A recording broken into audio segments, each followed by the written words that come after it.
Okay, we are going to read the book The Quiet Place, written by Stewart. This book is set in the 1950s when a young girl and her family migrates from Mexico to the United States, and it's her experience and the way that she deals with it to help her handle and get used to living in the United States. The Quiet Place. So the book starts on the inside front cover, and you can see that the girl is saying goodbye to somebody special to them, the way that they're hugging and the sad faces, and as you can see, somebody is loading up the car. And here she is waving goodbye.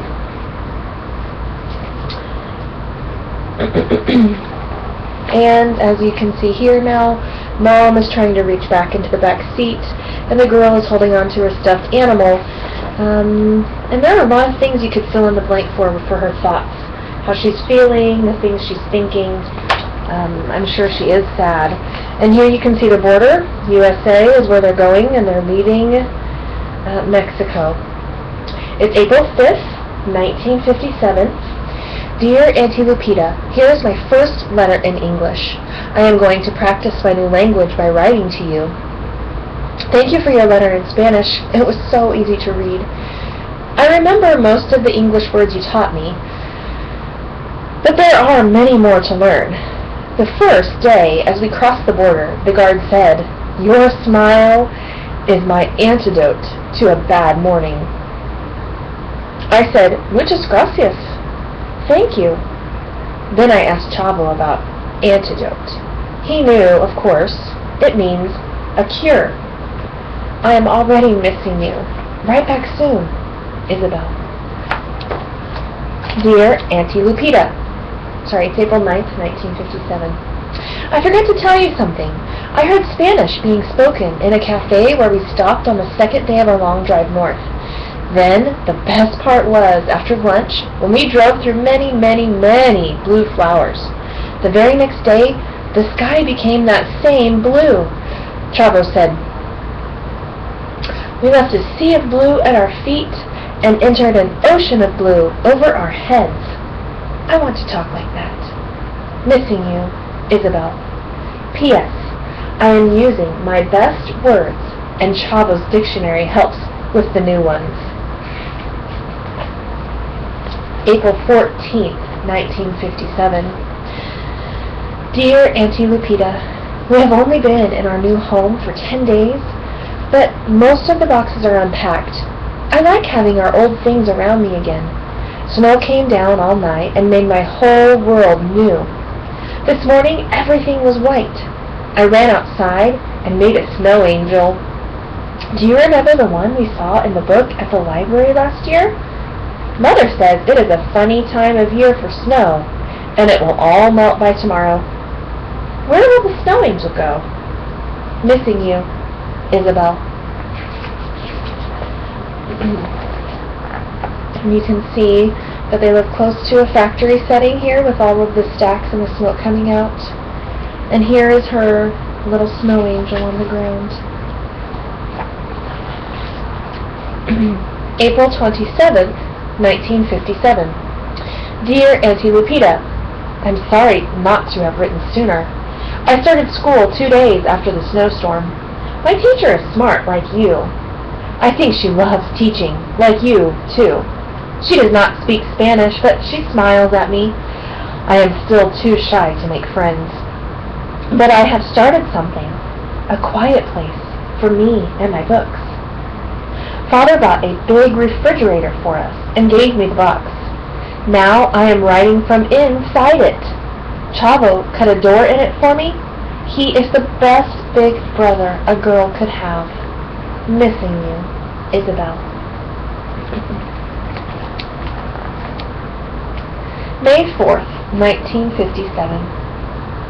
Dear Auntie Lupita, writing these letters is still hard work, but Chavo says it's good work. The spots on this letter are from my tears. A big storm blew across Lake Michigan yesterday. I had left my box outside, and the rain ruined it. So many new things are in my life. Not just new words, but new people and new places. I loved how safe I felt in that box. Mother is letting me write this under the kitchen table. It isn't the same. Missing you, Isabel. May 18th, 1957. Dear Auntie Lupita, I am sorry if I made you sad with my last letter. This will be a happy one. Mother has started cooking for birthday parties, just like she did in Mexico. She took me with her today. The mother of the birthday girl came into the kitchen and offered me a party favor. I asked for the biggest birthday box instead. We have brought it home, and Father and Chavo are helping me make a new quiet place. Missing you, Isabel. June 2nd, 1957. Dear Auntie Lupita, speaking Spanish at home feels safe, but speaking English in class still feels scary. Chavo says that 2 languages are better than 1. He is going to take a course at the college this summer. My classes are almost over. Mother and I are baking cakes for parties. I'm getting good at beating egg whites and chopping nuts. Are you ready for a new word from me? Mother says that I am trustworthy.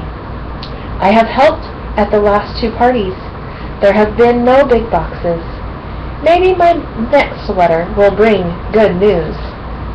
Missing you, Isabel. June 16th, 1957. Dear Auntie Lupita, I do have good news. No new words, but a new box. And it's a big one. Yesterday, the birthday girl was given a giant plastic pool. The box she opened was big, but not nearly as big as the pool after it was filled with air. She invited me to come out of the kitchen and splash around with everyone else. I just watched because I was wearing my dress. Then Mother helped me carry the box out to our car, and I smiled all the way home. Missing you, Isabel.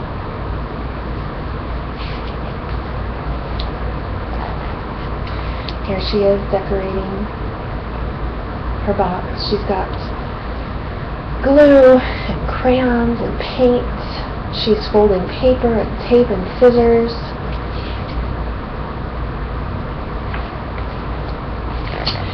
July 7th, 1957. Dear Auntie Lupita, I am writing this letter from inside my quiet place. July 4th was very noisy, but the pretty fireworks were like big flowers over the lake.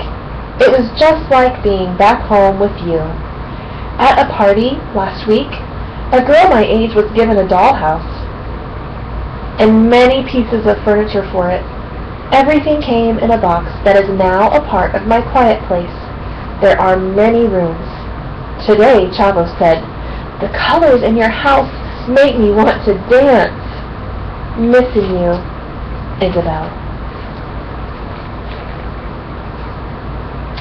August 1st, 1957. Dear Auntie Lupita, we will mail photos of my quiet place very soon. Chavo is reading the newspaper to Father while I am working on this letter. Father says that the English words are easy to understand when people talk at work, but reading is harder for him. When I get your letter every week, the Spanish words are like friends. I am learning to speak better every day, but I am getting nervous about school starting again next month. Writing to you is easier than speaking to all the new people in my life. That is because I know you love me.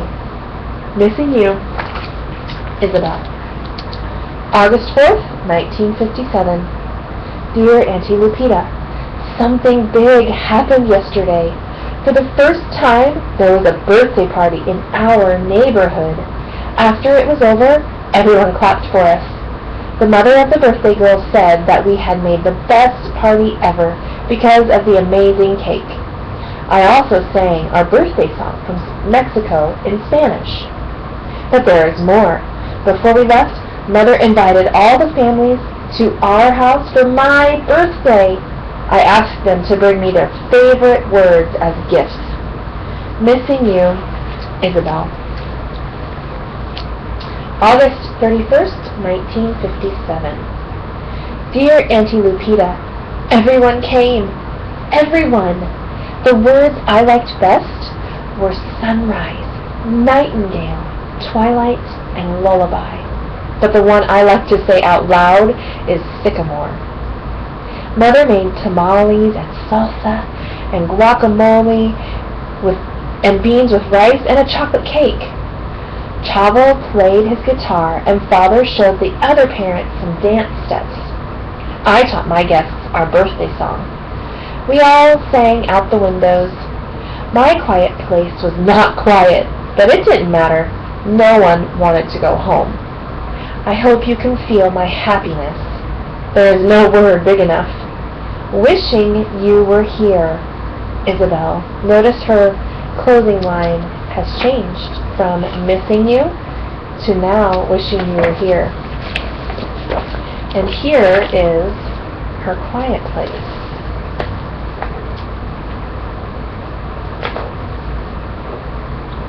Pretty awesome.